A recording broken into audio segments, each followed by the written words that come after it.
Let's start in the Middle East with the developments with this boat seizure. Inzamam, the U.S. is now considering towing this Iranian cargo ship back to Oman, according to the New York Times. What is the latest out of the region?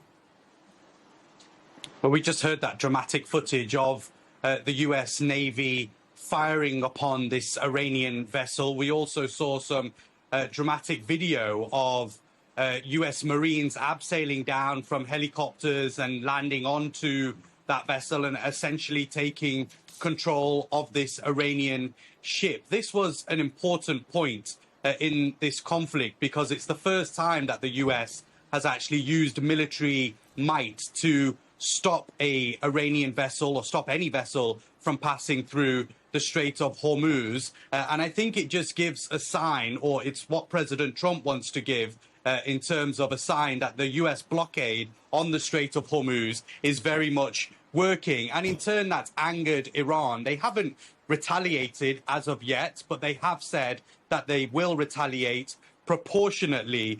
This vessel was specifically used by Iran to transfer goods, mainly to China. That's where it's been back and forth from. Of course, we know that Iran has got a strong relationship with China when it comes to trade, and that's increased massively during this conflict over the last 7 weeks. U.S. Central Command today also, Anna, had said that since the blockade was implemented by the U.S., they have ordered 27 vessels to turn around or return to Iranian ports. I think what this shows us is that this military aggression by the U.S.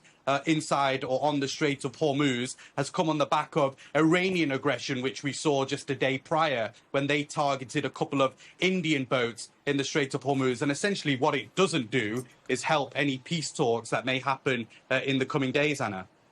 In fact, Colonel, this sounds like escalation. Iran now threatening to respond to this seizure, calling it a violation of the ceasefire, calling it piracy. What concerns you most about this situation?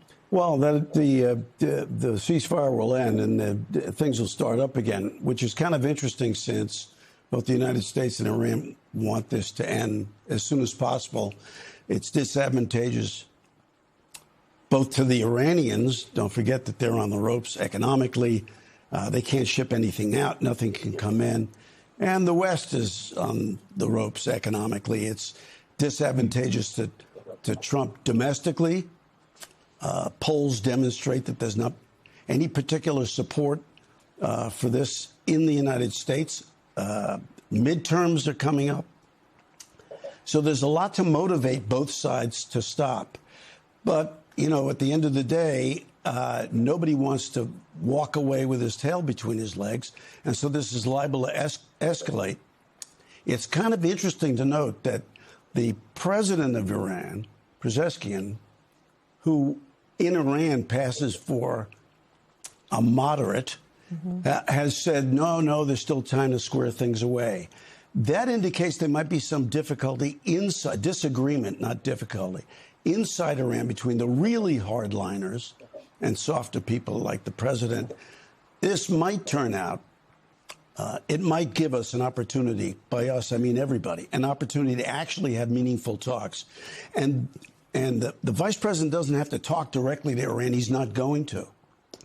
But the intermediary, the Pakistanis, will give themselves an opportunity to sit down with the Iranians after getting a message from the vice president. So there could still be some, I guess, hope that even if Iran doesn't show up to these negotiations in Pakistan, that there would be an exchange of messages. Eli, amid all of the cargo ship drama, Tehran is still saying there's no plans to talk in Pakistan, but there's mixed reporting now about whether the vice president is on the way or hasn't left yet. What are you learning this hour about whether diplomacy is happening?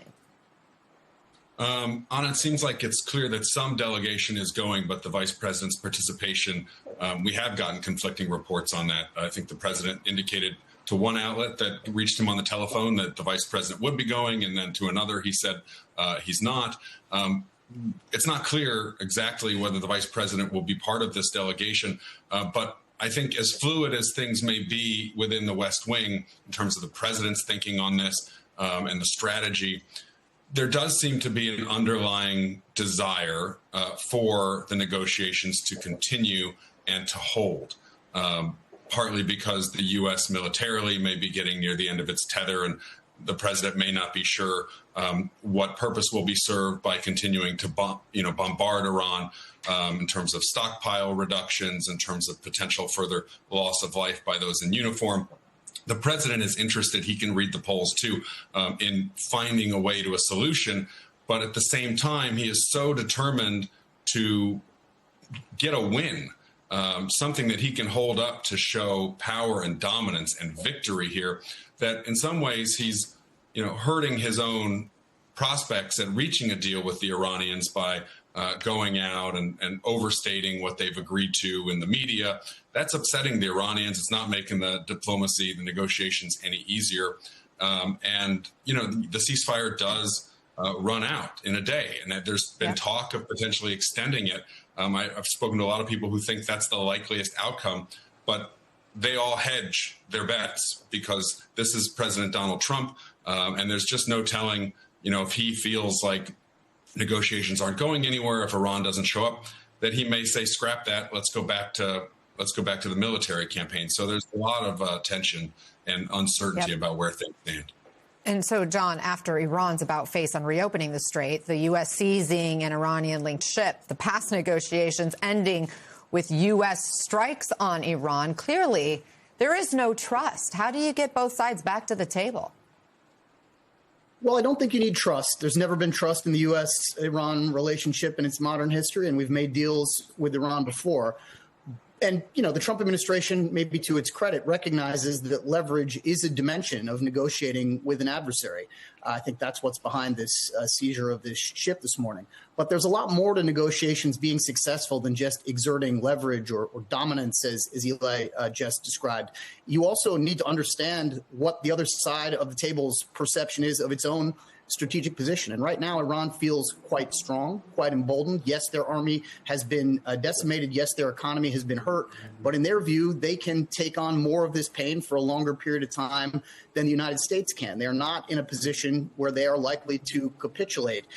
And so to go into a negotiation like this also is going to require patience. It's going to require a version of understanding what the other side of the table believes. And it's going to require, I think, a lot more time than just the one day the United States keeps devoting to these talks, which is very unlikely to lead to a breakthrough, even if you do generate an extension that keeps things murky.